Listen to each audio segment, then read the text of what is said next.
நீங்கள் ஹெல்தி நினச்சி சாப்பிட்ற ஃபுட்டு கூட மேபி உங்களுடைய ஃபேட் லாஸை வந்து தடுக்கும். ஃபார் எக்ஸாம்பிளுக்கு கிரனோலா. ஸோ இது வந்து நமக்கு சுகர் கண்டென்ட் அதிகமாகவே இருக்கும். ஸோ செகண்ட் வந்து பார்த்திங்க அப்படின்னா கலர்ஃபுல்லான இந்த யோகார்ட்ஸ், ஓகே, ஃப்ளேவர்டுன்னு சொல்லுவாங்க இல்லையா. ஸோ அதில் கூட நமக்கு சுகர் வந்து ஹைடாக இருக்கலாம். ஸோ தேர்ட் வந்து பார்த்திங்கன்னா நம்ம இந்த ஸ்டோரில் வாங்கக்கூடிய கலர்ஃபுல்லான ஸ்மூத்திஸ், ஓகே. ஸோ அது வந்து கலோரிஸ் பாம் அப்படின்னே சொல்லலாம். ஏன்னா கலோரி வந்து அது அதிகமாக இருக்கும். அதுக்கப்புறம் whole wheat bread, okay. So நம்ம வந்து கோதுமை பிரெட் அப்படின்னு நம்ம நினைக்கிறோம்.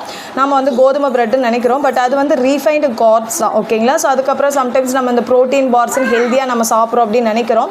பட் அது ரியல் வந்து கேண்டி பார் அப்படின்னே நம்ம சொல்லலாம். ஸோ அதுக்கப்புறம் டயட் சோடா. ஸோ இது வந்து உங்களோட கார்விங்ஸை வந்து ட்ரிகர் பண்ணும். அதை தான் வந்து கார்விங்ஸ் தான் இன்க்ரீஸ் பண்ணும், பசியை தூண்டக்கூடியது, ஓகேங்களா.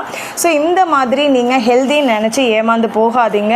ஸோ ரியல் ஃபேட் லாஸ் பண்ணுறீங்க அப்படின்னா நீங்கள் எப்பவுமே உங்களோட ஹெல்தி சாய்ஸஸ் வந்து நீங்கள் லேபிள் படித்து நீங்கள் எடுக்கணும், ஓகேங்களா. ஸோ இந்த மாதிரி நீங்கள் ஃபேட் லாஸை பற்றியான டிப்ஸ் உங்களுக்கு வேணும் அப்படின்னா ஃபர்தராக நம்மளோட பேஜை ஃபாலோ பண்ணிக்கோங்க. நீங்கள் ரியலாகவே ஃபேட் லாஸ் பண்ணணும்னு நினைக்கிறீங்க அப்படின்னா எனக்கு கமெண்ட்டில் ஃபேட் லாஸ் அப்படின்னு டைப் பண்ணுங்கள். அதுக்கான ஃப்ரீ கன்சல்டேஷனோட நான் உங்களை கனெக்ட் பண்ணுறேன். Okay, thank you.